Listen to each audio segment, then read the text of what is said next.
I want predictions. I want a score. So the Seattle Seahawks versus the New England Patriots. Paige DeMarcos, who are you picking to win this game? And give me a final score. Ooh, a final score. All right. I wasn't prepared to make a score, but I'll play your game. I'll Come play on, your what I'll we doing? no, Come I'll on, play this your is game. draft club. Yeah, I'll play your game. First and foremost, I'm going with the Seattle Seahawks to win this game because I think they're the better complete team. They've been the more battle tested team throughout this entire postseason, and I think playing on the West Coast helps them.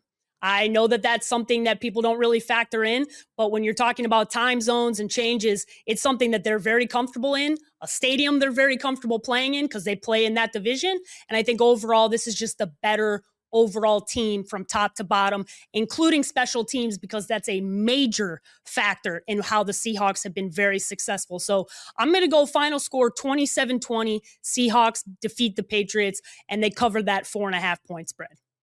I like that.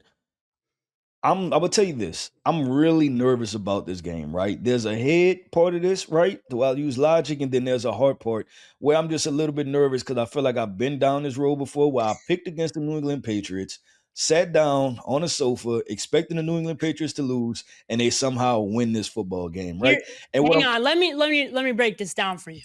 Okay, real quick. What uh about Drake May's postseason performance makes you think he should deserve the scaredness of what Tom Brady had? Okay, now that's exactly where I'm going with this, Okay, right? Because I did my research. I tapped into the research department. I I love called that. our The research research department, department.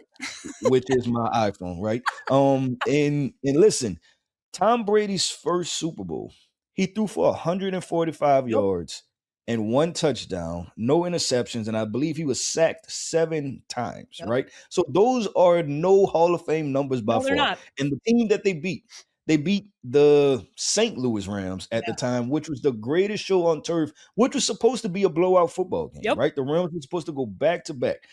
That's what I'm nervous about. I'm I get nervous that. of the parallels, right? Of a young quarterback, right? Unassuming, and they make it to the Super Bowl. Nobody gives them a shot. And then somehow, some way they win the damn football game 17-15 or something, right? Yep. That's what I'm thinking about, right? And this is also what I'm thinking about. The 2 week gap. The 2 week gap is so important because it gives coaches extra time to come up with stuff, right? And Mm-hmm. for NFL fans to understand is that when you get into the ebbs and flows of the season, you have all of your days regimented, right? And you very rarely go out of their routine. There is no extra game planning for a game if you want, unless you want to squeeze an extra couple hours on a Monday or extra couple hours on a Tuesday, right? But because your players have to be on the routine, you have to be on the routine. Now you give these coaches an entire week to come up with stuff. So I'm thinking about Mike Vrabel, and he's sitting there saying, I've been here before as a player, right?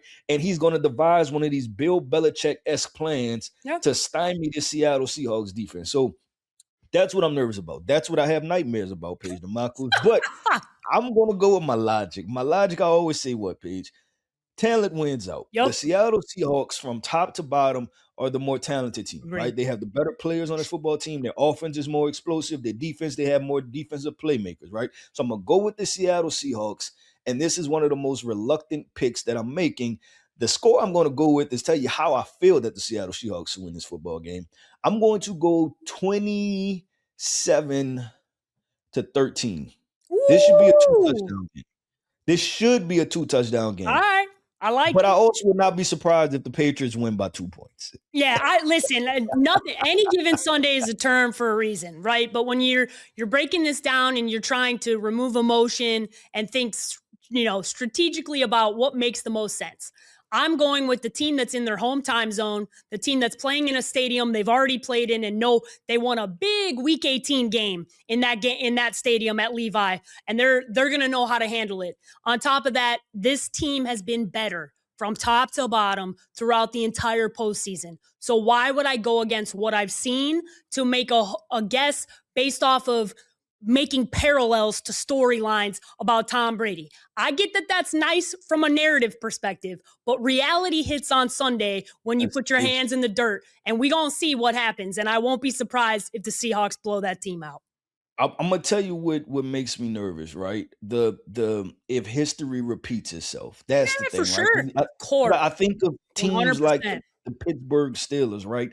And the same way that they won with Terry Bradshaw, right? The kind of, a little throw it off type quarterback with all the playmakers and Yeah, good defense. It's the same way Ben Roethlisberger won, right? yeah, for The sure. Cowboys, right? When they won in the 70s, when they had the triplets, right? With Roger Oh, Staubach that and Drew Pearson, right? And then how did they win in the 90s? With the triplets, right? I feel I'm that. I'm telling you now, what's coming out right now is I'm just a little scarred. Okay, that's what's I coming out. I told myself that it wouldn't matter. I told myself I wouldn't care if the Patriots won, but I think it's starting to come out just a little bit on this episode because we watched it for so long. It was 15 or 20 years. here's 20 the years. here's what I'm banking on. All That right, let's go. I'm banking on the fact of nobody's the GOAT. Tom Brady, as good as Drake May could be, I'm going to bank on the reality that he's probably not going to be as good as Tom Brady. And that shouldn't be a controversial thing to say. It should just be very logical, Patriots fans, who I know inevitably are going to be in my mentions trying to make all sorts of correlations. And I'm going to say, call me in 20 years after Drake May transfers conferences and goes and wins the Super Bowl with another team. I bet it ain't going to happen. Okay, I'll put my Mhm. life on that one. We'll see. Call me in 20 years, Patriots fans. Okay, you got a Patriots long way to fans go, big direct dogs.